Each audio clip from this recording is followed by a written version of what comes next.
voy a empezar hablándoles el porqué del título de la ponencia. Y esto tiene que ver un poco con mi tema de trabajo. Cuando decimos género y ciencia, podemos abordar el tema desde una dimensión estructural, ¿no? Plantear los problemas de acceso que hay en términos de igualdad en relación con varones y mujeres. Conocemos el famoso techo de cristal, que son los impedimentos simbólicos y no físicos que hacen que las mujeres no puedan acceder a los mismos cargos que los varones. Podemos hablar entonces del bajo ingreso de mujeres en áreas como las ingenierías, en términos internacionales.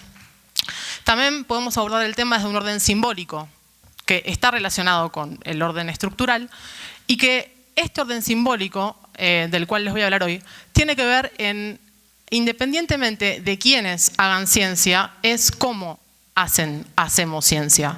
Este orden simbólico va a implicar que no importa quiénes hagan ciencia, sino cómo se produce conocimiento. Y en este cómo se produce conocimiento, estamos hablando de un sistema de valores específico, que ya vamos a adentrarnos en el resto de la charla, pero este sistema de valores va a tener especial relevancia en las formas de producción de conocimiento asociadas a las diferencias sexuales. Mi trabajo se centra justamente en un análisis crítico en relación con las investigaciones biomédicas que abordan las diferencias sexuales. Particularmente los estudios cerebrales, me interesa el tema salud mental, pero vamos a corrernos de la era cerebrocentrista y no considero que la salud mental esté en el cerebro, sino que la considero corporizada. Entonces, les voy a hablar de las diferencias biológicas en términos holísticos. Para entender estas diferencias, entonces, voy a hablar desde una perspectiva de género. Voy a hablar de una perspectiva de género y desde la epistemología feminista. Y acá quiero hacer una precisión conceptual. La perspectiva de género es un análisis crítico de las relaciones sexogenéricas implicadas en este caso en la producción de conocimiento.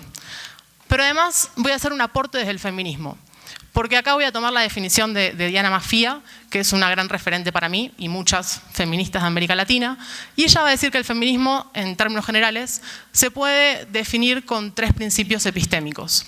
El primero es descriptivo, y es que en todas las sociedades las mujeres están en peor condiciones que los varones.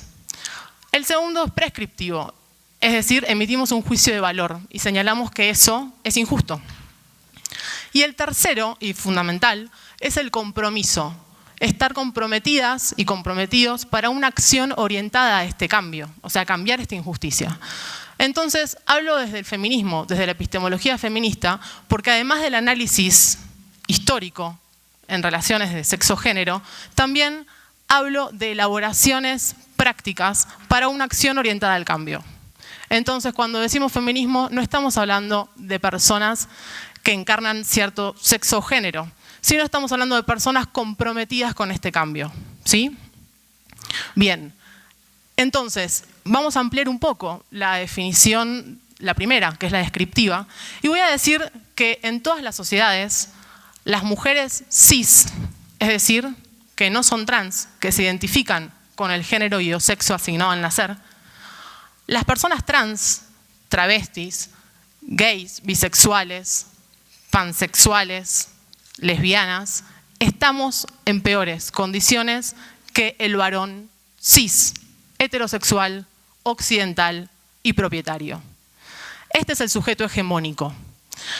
Entonces, cuando se dice desde la epistemología feminista, se visibilizan los sesgos androcéntricos en las ciencias exactas y naturales, no tenemos que caer en la banalización de pensar que estamos diciendo que la ley de la gravedad es misógina. No, es algo mucho más complejo. Lo que estamos diciendo es que los sesgos androcéntricos implican la producción de conocimiento desde la mirada de este sujeto hegemónico. Desde la mirada de este sujeto hegemónico, varón cis, blanco, heterosexual y occidental. Que obviamente excede los límites de esta charla, pero déjenme contarles que este varón, a partir de la modernidad, fue el que desarrolló un sistema de valores que implicó dicotomías, pares dicotómicos jerarquizados. Entonces, por pares dicotómicos, por dicotomía, como dice Diana Maffia, se entiende una característica fundamental y es que es excluyente. Se tiene uno u otro valor, ¿sí? Y además es exhaustivo, no existe nada más que esas dos categorías. El ejemplo clásico es razón y emoción. Se es racional o se es emocional. Objetividad, subjetividad.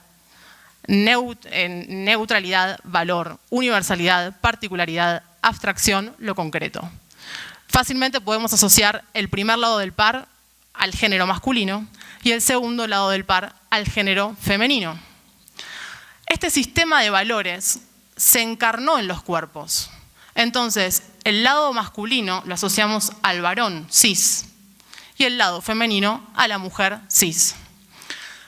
Fíjense que esta dicotomía fue contribuyente al orden social que emergió con las sociedades preindustriales, a la necesidad de polarizar los roles sociales.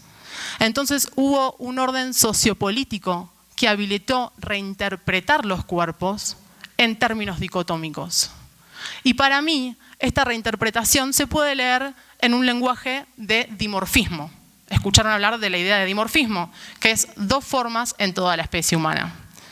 Entonces, a partir de la modernidad se va a articular un discurso científico acerca de la diferencia sexual que va explícitamente a justificar en términos biológicos la condición social de la mujer cis.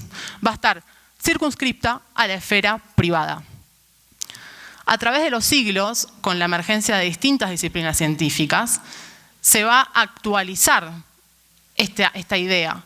Y estos sesgos androcéntricos van a quedar cada vez cerrados en un lenguaje críptico, ¿sí? Habilitado por los recursos técnicos y tecnológicos.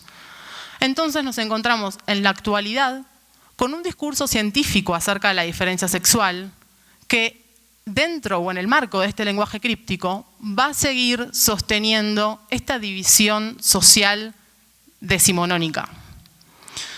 Específicamente, podemos verlo en el discurso neurocientífico acerca de la diferencia sexual. Ustedes saben que para el discurso neurocientífico dominante existen dos cerebros. Ocurre una diferenciación en el estadio prenatal dada por diferentes concentraciones de testosterona. Se asocia al varón cis con mayores concentraciones de testosterona y esta mayor concentración va a masculinizar el cerebro y defeminizarlo. Fíjense que el proceso activo está desde el eje de lo masculino. Lo femenino o la hembra, ¿no? Estamos hablando en términos de sinónimos porque así lo usa el discurso neurocientífico dominante, pero por femenino siempre se entiende el género, que sería lo socialmente construido, y cuando hablamos de hembra se remite al sexo, que refiere a la diferenciación genital. Entonces, para este discurso neurocientífico, por defecto, todas y todos vamos a ser hembras. Y después ocurre la masculinización. En esta masculinización se van a explicar las habilidades cognitivas y conductuales que llama este discurso sexoespecíficas, debidas al sexo biológico. Entre estas habilidades, por ejemplo, cognitivas, encontramos dos que presentan las mayores diferencias. Una son las visoespaciales, que están implicadas en la lectura de mapas y la navegación. Esto es cómo el cerebro lee la información del entorno para movernos a través del espacio. En términos cotidianos es saber dónde dejé estacionado el auto. Y también es interesante para actividades que implican capacidad de abstracción, como ciertas ingenierías. Curiosamente, este discurso neurocientífico encuentra que las habilidades visoespaciales están mejor desarrolladas en el cerebro masculino. La otra habilidad cognitiva que presenta una de las mayores diferencias entre varones y mujeres se llama fluidez verbal. Se pueden imaginar qué cerebros están mejores capacitados para esta actividad. Las mujeres están hechas para hablar.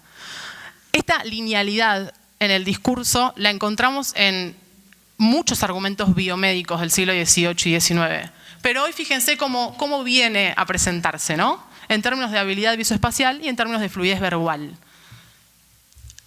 Después, en relación con las conductas de género, porque se le llama conductas de género en este discurso, es decir, que el género se interpreta como una consecuencia inherente al sexo.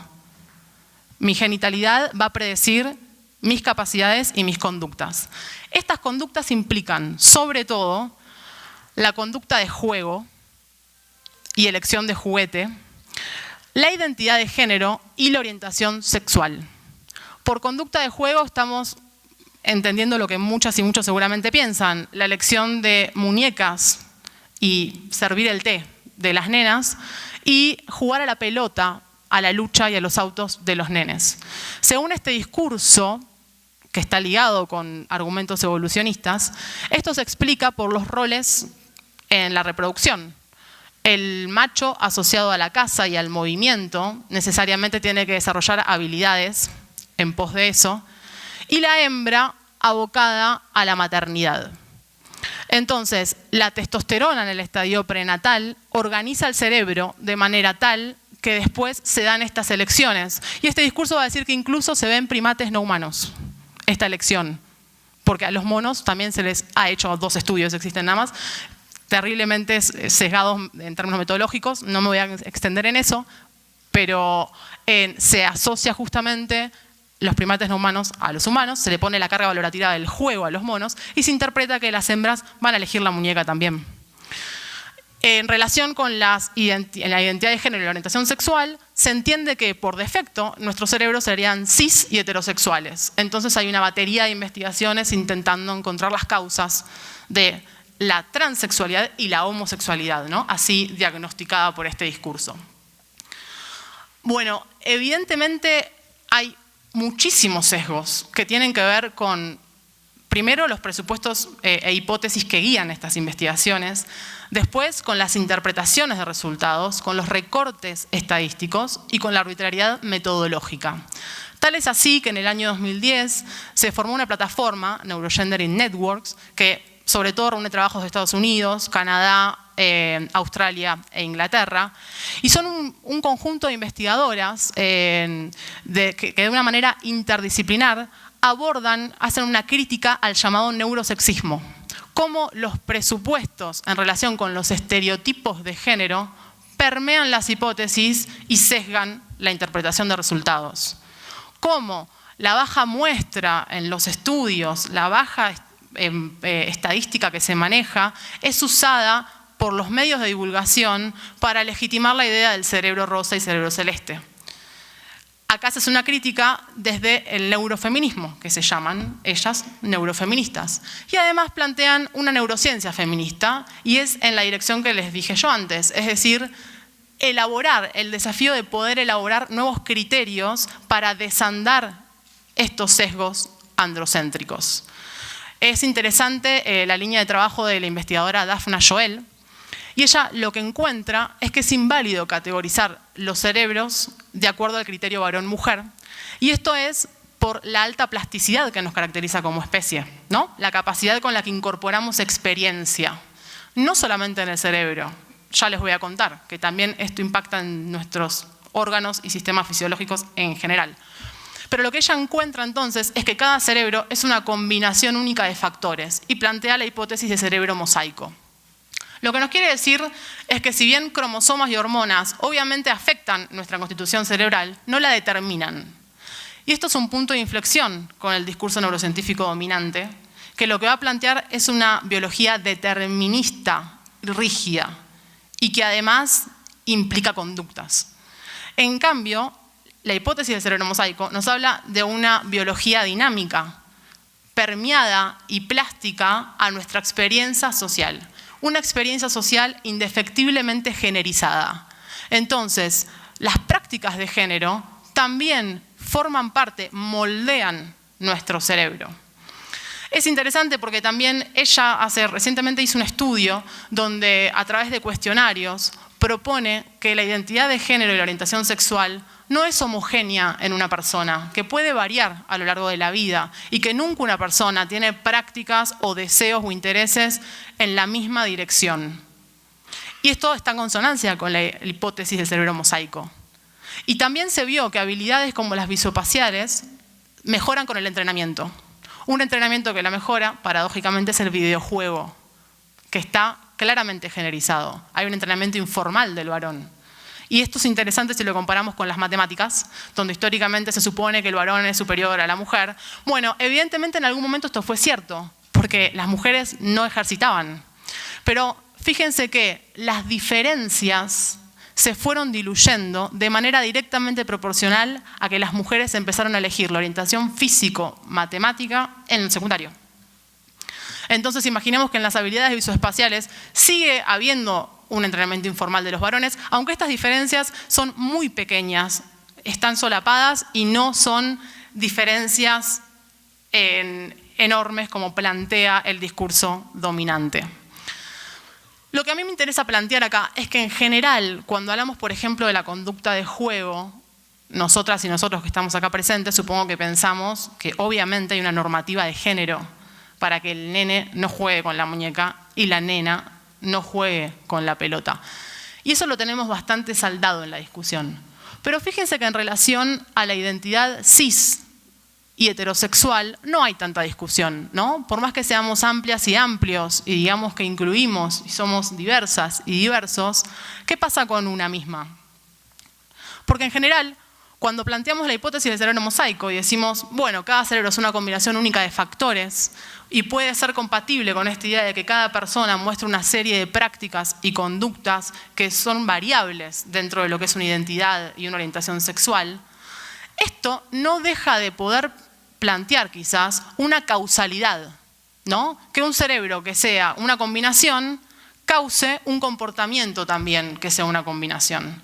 Y es lo que quiero yo discutir acá con ustedes hoy. El punto neurálgico para mí, y que quiero profundizar en relación con este discurso neurofeminista, es ¿qué es lo que nos puede explicar el cerebro en tanto agente causal? Más allá de la plasticidad de la que estamos hablando, que todas y todos sabemos que existe, es cuánto el cerebro nos va a informar acerca de predisposiciones en relación con nuestras conductas. Y quizás es muy importante plantearlo en términos de salud y enfermedad. Vieron que hay ciertas enfermedades que presentan prevalencias, que quiere decir que son más frecuentes, por ejemplo, en varones respecto de mujeres y viceversa. La esquizofrenia es más frecuente en varones, la depresión es más frecuente en mujeres. La esquizofrenia asociada, y el autismo en niños también, asociadas a cuestiones que tienen que ver con manejos técnicos, y la depresión a lo emocional. De vuelta volvemos al sistema de valores dicotómicos. Las prevalencias siempre se entienden que tienen un punto de partida biológico. Se legitima el dimorfismo, porque si la depresión es más frecuente en mujeres, probablemente haya una predisposición biológica en esos cerebros dimórficos. Pero la hipótesis del cerebro mosaico nos permite revisar esta interpretación de las prevalencias. Y quizás las prevalencias se pueden entender como también factores sociales. Si bien en términos del cerebro mosaico se entienden como la aparición de cerebros raros, que es más frecuente en mujeres y varones, para mí sigue teniendo un tinte biológico al que no me quiero pegar. Entonces les voy a hablar de prácticas sociales, de cómo nuestras prácticas sociales, en este caso y por esta charla, en relación con el género, impactan en nuestra salud. Y voy a abordar este tema porque me parece crucial entender nuestra salud y nuestro estado no como un diagnóstico biológico cerrado, sino como consecuencia de prácticas sociales que se co-constituyen con la materialidad de nuestros cuerpos. Prácticas sociales que van de la mano con la transformación de nuestra biología. Entonces tenemos, por ejemplo, un estudio muy interesante y pionero, el de Pelletier y su equipo de investigación, que lo que quiso fue indagar la incidencia del género en un síndrome coronario agudo, y se quería evaluar la tasa de recurrencia en un periodo de 12 meses, si era más frecuente en el género masculino o femenino. Lo interesante es que la tasa de recurrencia en general se asocia a la mujer en términos de sexo específica. Lo que Pelletier quiso ver es si era sexo específica realmente. Entonces ideó un cuestionario en relación con conductas de género. Y los resultados fueron realmente polémicos, porque lo que encontró es que independientemente del sexo de las personas, era más recurrente la aparición de este síndrome coronario agudo en el género femenino. Y obvio, porque el género femenino, tanto como el género masculino, están asociados a hábitos específicos, desde el consumo de frutas y verduras, componentes bioactivos como el alcohol, el café, el tabaco, la actividad física.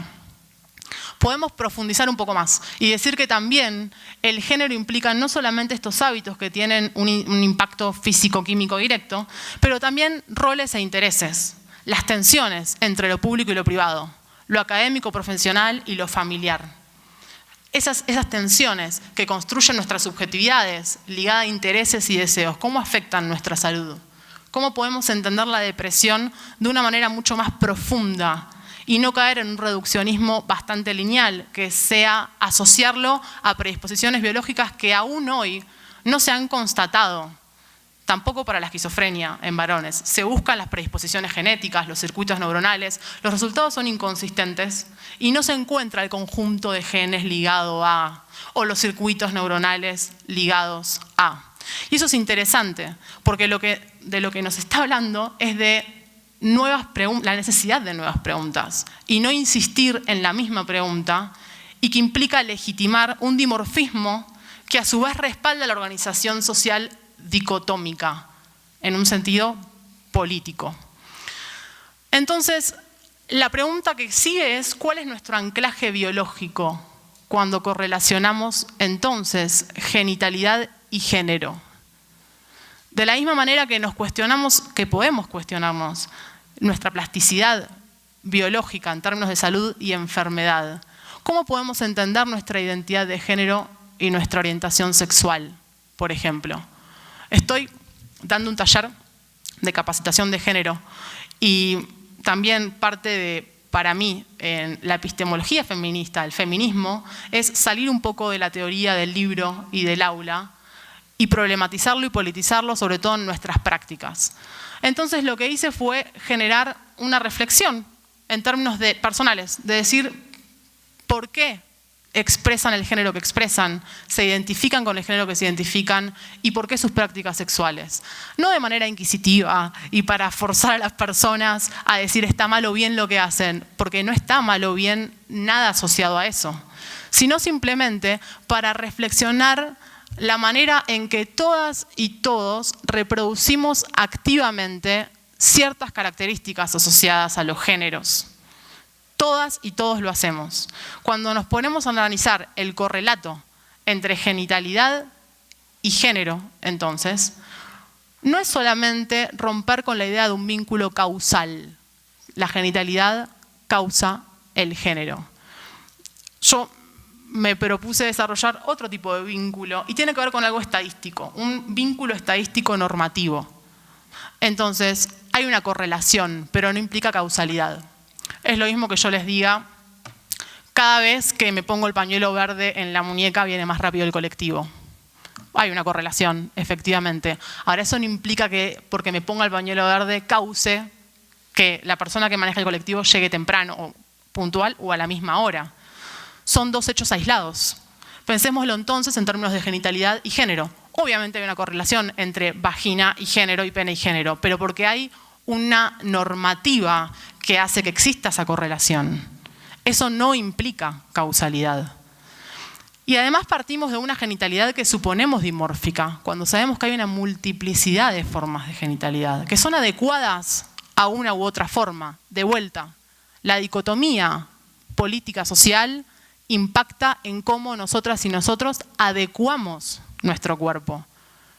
Y suponiendo forzadamente una genitalidad dimórfica, después proyectamos una batería de habilidades y conductas que lo que hacen es predecir. Es predecir para reproducir este sistema de valores androcéntricos.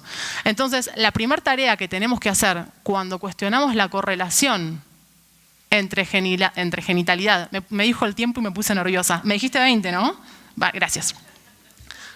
Lo primero que tenemos que hacer cuando correlacionamos genitalidad y género no es solamente discutir el carácter normativo del género, la construcción social del género.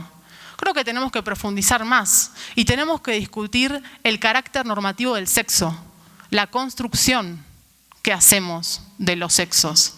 ¿Por qué?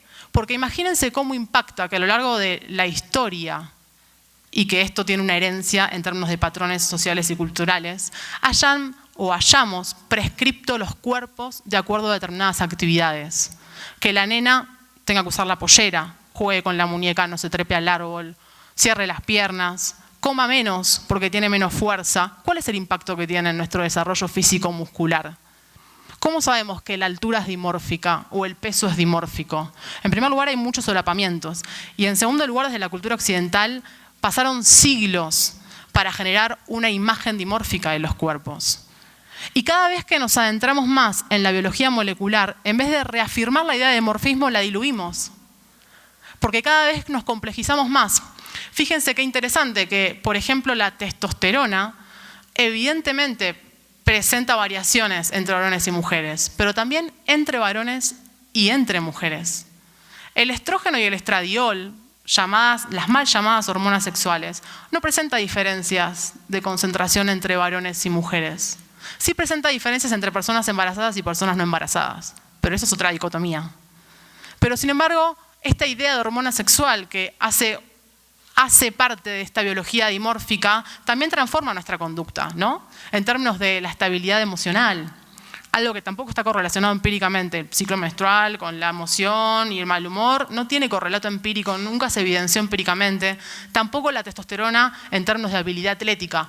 Que se mida la testosterona en el deporte por la habilidad atlética no tiene más sentido que sea la vigilancia de los géneros. Fíjense que la testosterona, además de presentar solapamientos entre varones y mujeres, se modifica por nuestras prácticas sociales. La competencia aumenta los niveles de testosterona y las tareas de cuidado disminuyen los niveles de testosterona. Entonces, ¿cuál es el rol social de la mujer y cómo afecta su biología? ¿Y cuál es el rol social del varón y cómo afecta su biología?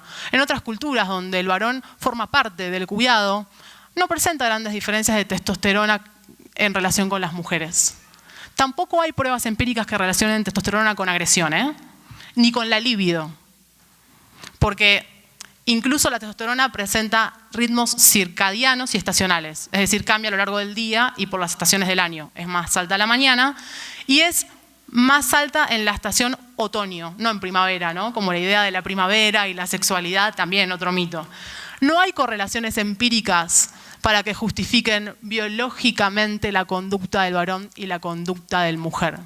Entonces, cuando nos diagnostican varón y mujer, nosotras y nosotros ya estamos eligiendo activamente, sea consciente o inconsciente, reproducir o no eso. Y es un problema porque se generan dicotomías que podemos denominar implícitas. Porque cuando aceptamos esta dicotomía en términos dimórficos, cuando decimos género, pensamos en mujer. Cuando decimos identidad de género, pensamos en personas trans. Como si el varón no tuviera género, no fuera construido ese género. Y como si ser cis no sea una identidad de género construida. Con esto no quiero poner en orden de paridad en términos de derechos en los varones cis en relación con las mujeres cis, ni las personas cis en relación con las personas trans, porque evidentemente visibilizamos, categorizamos para visibilizar, para problematizar, para politizar las desigualdades que hoy existen. Pero yo creo que sí es necesario ponerlos en orden de paridad ontológica. Si el género mujer se construye en términos de expresión femenina, el género varón se construye en términos de expresión masculina. Si la identidad de género trans se construye en términos de transicionar hacia otro género y o sexo asignado al nacer, la identidad cis también se construye, eligiendo no transicionar y repitiendo día a día la coherencia entre la genitalidad que me asignaron al nacer también y el consecuente comportamiento y las consecuentes habilidades, intereses y deseos. Pero si hablamos de flexibilidad biológica, quizás sea más adecuado plantearnos como personas polimorfas, ¿no? Y obviamente hay una distribución dual en términos de funciones reproductivas, pero no nos dice nada más. Funciones reproductivas que hoy están enmarcadas desde una perspectiva cisexista en las mujeres cis, cuando hay otras identidades que también pueden gestar, varones trans, personas no binarias, y cuando hay mujeres cis que no pueden gestar tampoco. Y fíjense que hablamos de capacidad de gestar. A mí eso me empezó a hacer ruido, porque es una capacidad. Estamos en una sociedad capacitista. Que alguien sea capaz se implica que alguien no es capaz.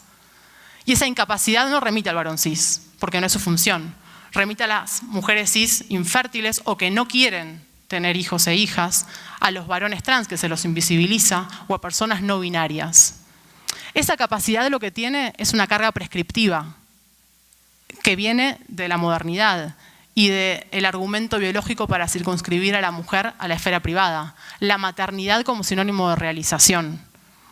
Entonces, si no empezamos a ver que hay una distribución dual en términos de esas funciones, pero que nada más dice acerca de nuestra biología, nos va a obstaculizar poder abordar desde nuevos recursos epistémicos y metodológicos las investigaciones orientadas a entender el desarrollo, las prevalencias y el tratamiento de enfermedades. Esto es muy importante en biomedicina en términos de salud. Para terminar, les quiero decir que para mí tenemos la ardua tarea de ser parte de esta elaboración de nuevos recursos, nuevas maneras de medir la incidencia y las prácticas de género. ¿Cómo repercute esto en nuestra salud? Y acá me parece fundamental empezar a hacer una producción local. Soy bastante fanática de Donna Haraway y voy a hablar del conocimiento situado, de situarnos. El género no es el mismo en Canadá que en América Latina. O sea, toda la producción de las que le hablé yo en términos de neurosexismo, neurofeminismo, neurociencia feminista, vienen del mundo anglosajón. La verdad, yo tengo que leer eso porque no tenemos producción local.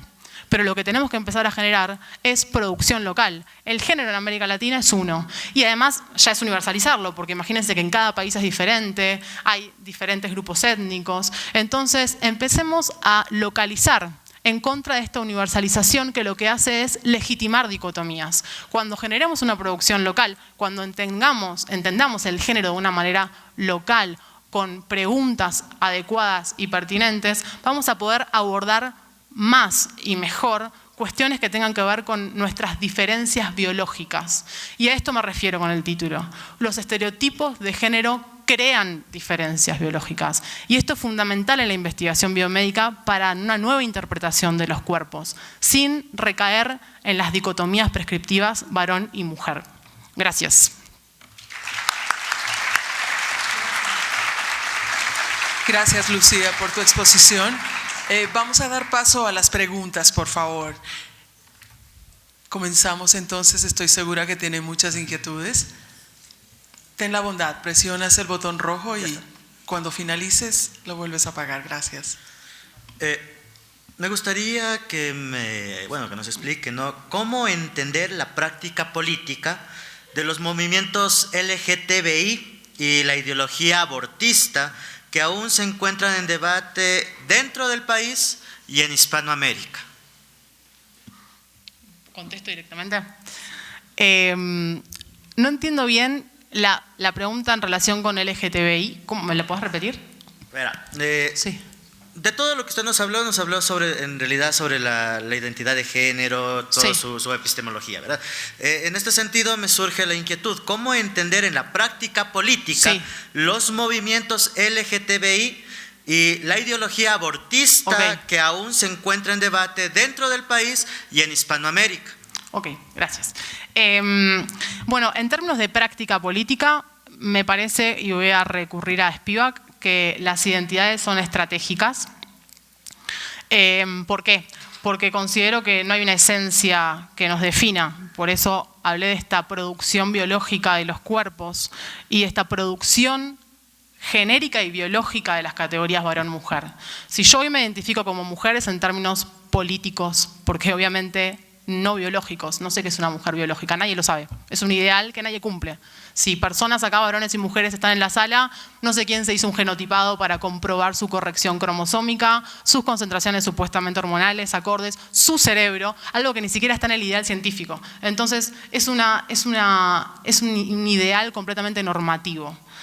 De la misma manera, entonces, las identidades que tienen que ver con prácticas y orientaciones no normativas también son estratégicas. Yo me identifico como mujer lesbiana latina y también es estratégico, porque definirse es limitarse, pero es una categoría política, porque es una manera de problematizar y politizar la desigualdad. En términos de ideología abortista, me parece fuerte por ahí la expresión, porque, de vuelta, el aborto es un derecho, no es una ideología. Ideología en términos de idea cristalizada o ideología en términos de políticas prescriptivas. El aborto es un derecho que trata de la autonomía del cuerpo. Y estamos hablando de una concepción que tenemos de la vida que hoy seguimos usando en términos de prescribir ese derecho a los cuerpos gestantes. Porque si hoy usamos la ciencia para justificar todo, no podemos tener como criterio de vida la concepción, que no tiene ni siquiera sentido técnico en el discurso científico. Entonces, me parece que cuando hablamos de aborto, tenemos que pensar en las definiciones legales que sí tenemos. Y, por ejemplo, las tenemos en términos del concepto de muerte. Tenemos todas y todos definición de muerte clínica. Por ahí excede los límites de esta charla, pero yo trabajo en neurociencias de aborto, así que me interesa hacer esta breve precisión. La muerte hoy es muerte encefálica. Desde los 60 cambió el criterio de muerte y hoy, aunque una persona tenga el corazón latiendo sola, si tiene encefalograma plano se le desconecta, por términos de salud pública, porque es un gasto y porque si no los órganos se arruinan y no sirven para la transfusión. Pero con el criterio de vida parece que tenemos un problema, porque seguimos hablando de concepción. Ahora, ¿cómo puede ser que un encefalograma plano sea signo negativo de vida suficiente para desconectar a una persona adulta que fue sujeto de derecho? Pero cuando hablamos de vida nos remitimos a una concepción que no tiene criterios de actividad cerebral. Si nos vamos a centrar en la misma idea de muerte clínica, yo propongo la idea de vida clínica y lo que tenemos que conceptualizar es la vida como el signo negativo de muerte. El signo negativo de muerte sería la aparición de actividad cerebral. Un encefalograma que no sea plano. Y eso aparece a partir del 6º mes de gestación.